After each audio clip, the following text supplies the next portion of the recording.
I recently got to drive the 2018 Acura TLX.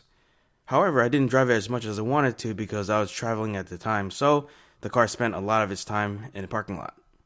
Anyway, the TLX replaced the Acura TSX and the TL, so just to give you a little bit of background if you're not familiar with this line of cars, it's a relatively new model, and since they combined the TSX and the TL into one model, you now have the option of choosing an inline-4 engine or a V6.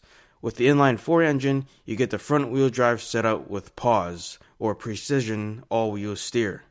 Interesting name. You also get the 8-speed dual-clutch transmission with the torque converter, which is pretty similar, if not the same, as the Acura ILX that I've driven. With the V6 option, you get the option of having the front-wheel drive setup to 9-speed automatic transmission, or you get to have the all-wheel drive setup, but you lose the Precision All-Wheel Steer system. The one I drove was a 4-cylinder version with the front-wheel drive Precision All-Wheel Steer system. Now with the all-wheel steer system, I didn't really notice it kicking in, so it's probably more of a subtle touch to the car. The driving characteristics seems to match the ILX that I've driven in the past. However, the shifting seems to be smoother. The dynamic mode allows you to change the behavior of the car either for more fuel economy or more performance. To do so, you select the driving mode you want from a menu. Now with this menu system, it's a little bit harder than the ILX because the ILX has either drive or sport mode. This, you get more options, but I feel like the menu complicates things.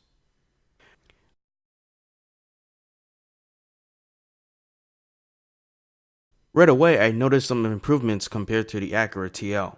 For example, the leather seats are noticeably softer. I also noticed that the back seats fold down and the trunk is also flat. So when you're putting in suitcases and luggages, whatever, bigger items, you have a more even ground that makes it easier to load and unload. The analog gauges are easy to read. Honda CR-V gauges are digital. Different people like different types of gauges. Some people like digital, others think it's too sci-fi or video game-ish. Some of the other manufacturers have digital gauges that are hard to read because it's either too small or there's too many details on the same screen. Moving on to the middle console, there's a bigger display compared to the ILX that I drove. So although this one doesn't have a GPS, it's still a good size compared to the ILX because it fills in the hood a little bit better. The TLX does have a touchscreen display, and I've heard some people say that cars that do not have touchscreen displays are not quote-unquote advanced. But with the touchscreen, I don't feel like it makes anything much more easier than a car that doesn't have a touchscreen. In fact, it does make it a little bit cumbersome because of the different tabs and menus you have to go through. Moving on to the steering wheel, the volume knob is a nice touch because on the TL, it's actually made out of 2 buttons that you have to press repeatedly versus this one where you can scroll. But if you're scrolling and you're not careful, you can accidentally push it right and left, which is a different control.